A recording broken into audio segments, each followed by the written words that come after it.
Ah, The Catcher in the Rye. It's one of those books, right? Iconic, super controversial, and honestly, probably one of the most misunderstood novels of the 20th century. For generations, this book has been the poster child for teenage rebellion. But here's the thought. What if we've got the hero, Holden Caulfield, all wrong? What if the popular image of him just isn't the real story? Well, that's exactly what we're going to deconstruct today. So it really all boils down to one simple question. Who is Holden Caulfield? I mean, really? We all think we know the guy, right? The cynical kid, always complaining, gets kicked out of yet another school. But you know what? That's just scratching the surface. It's not the whole picture. Not even close. So you've got this myth on one side, right? Holden, the ultimate rebel, the poster boy for teen angst, the kid who's all about sticking it to the man. But the reality is something so much deeper. It's a portrait of incredible vulnerability. It's a study of grief that someone just never dealt with. And really, it's just a desperate cry for someone, anyone, to understand. All right, so to really get to the bottom of this, we've got to go right to the source. We're going to step inside Holden's mind. And let me tell you, it's a place that's just full of contradictions. When you look inside his head, it's this constant battle. I mean, on one hand, the guy is brilliant. He's so perceptive and sees the world with this, brutal clarity. But at the very same time, he's a mess emotionally. He's unbelievably lonely, just drowning in depression, and what does he do? He pushes away everyone. He sabotages the exact thing he wants more than anything, a real human connection. And pretty much everything he sees is filtered through his absolute favorite word, phony. Now for Holden, this isn't just some casual insult he throws around. Oh no, it's his label for the entire adult world. He sees it as this universe of compromises, of fakeness, of hypocrisy, and he just can't stand it. He refuses to accept it. But why? Why is he like this? You might think, oh, it's just teenage cynicism, but it goes so much deeper than that. To really truly understand Holden, we have to look at the one thing that completely defines him. We have to talk about the unspoken grief that sits right at the very heart of this story. Because you see, the key to unlocking who Holden Caulfield is, it isn't in all the stuff he complains about, all the things he says he hates. No, it's in what he lost. That right there, that's the source of all of it. All his pain, all his anger, all his loneliness. His brother, Ali, his younger brother who died of leukemia a few years before the story begins.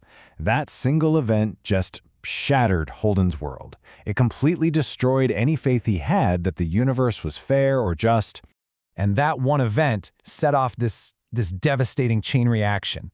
See, Holden never really dealt with his grief. It never healed. Instead, it kind of festered, and it turned into this anger that he just aims at everyone and everything. It's why he pulls away and isolates himself. And that deep, biting cynicism he has, that's not who he is. That's a shield. It's a wall he built to make sure nothing could ever hurt him that badly again. So all of this trauma, all of this pain, it leads us directly to the book's most famous image, the very title itself, The Catcher in the Rye. And trust me, it is not just some random poetic phrase. It's everything. It's Holden's ultimate fantasy of how he can protect the world. He actually lays it all out for his little sister Phoebe in one of the most famous passages in the book. He gets this image in his head. He's standing in this big field of rye, and all these little kids are playing. And his job, the only thing he wants to do, is to stand near the edge of this crazy cliff and catch any of the kids if they start to go over. Okay, so let's be really clear about what this means. This fantasy isn't about him being some kind of superhero. Not at all. It's this heartbreaking, impossible wish to protect innocence. You know, the kind of innocence he lost when Ali died. It's him completely rejecting the messy, complicated, phony adult world. He just wants to hit pause, to freeze the world, so no one else ever has to fall off that cliff into the pain of growing up. And you know, Selinger drops clues about Holden's state of mind all over the book. So let's do a little quick-fire round and look at some of the biggest symbols that show us what's really going on in his head.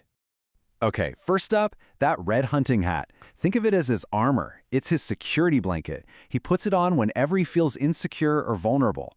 It's weird, right? It makes him stand out, but it also feels like something he can hide under. It's his personal shield against the world that he thinks is always judging him. Next, what about his obsession with the ducks in Central Park? He keeps asking people, hey, where do the ducks go in the winter? Look, he doesn't really care about birds. He's asking a much bigger, much more painful question. He's asking about survival. What happens when something or someone just disappears? Do they ever come back? This is all about Allie. It's his fear of loss playing out over and over again. And then there's the Museum of Natural History. Why does he love this place so much? It's simple. It never changes. Everything inside is behind glass, frozen in time, exactly the same as it was when he was a little kid. It represents the perfect, permanent, predictable world he wishes he lived in. You know, the exact opposite of his real life, where everything is messy and people change, or worse, they just leave you. So when you start putting all these pieces together, the trauma over his brother, that Catcher in the Rye fantasy, all these symbols, the real message of the book starts to come into focus. And it becomes pretty clear this isn't a rule book for rebellion. It's something much more profound. It's a cry for help, a cry for understanding. Which, brings us all the way back to that big question we started with. Is Holden Caulfield a hero? I mean, is this a guy we're supposed to admire? And I think what Selinger is telling us is that that's maybe the wrong question to be asking. Let's be honest, Holden isn't perfect. He's annoying sometimes. He makes awful decisions. But that's the whole genius of the book. It's not trying to judge him, to tell us if he's good or bad. It's just showing us. It's giving us this raw, honest human portrait of a kid who is in a tremendous amount of pain. So if you take one thing away from this, let it be this. The Catcher in the Rye is not a handbook on how to be a rebel. It's a plea for empathy. Holden isn't a symbol of some cool revolution. He's a symbol of human fragility. He's a reminder that so often, behind that tough, cynical mask, there's just a person who is scared and desperately needs to feel safe and loved. In his whole journey, and believe me, it is a painful and messy one, it leaves all of us with one last, really powerful lesson. The truth is, none of us can be the Catcher in the Rye. We can't stop the world from changing. We can't protect everyone we love from getting hurt. It's impossible.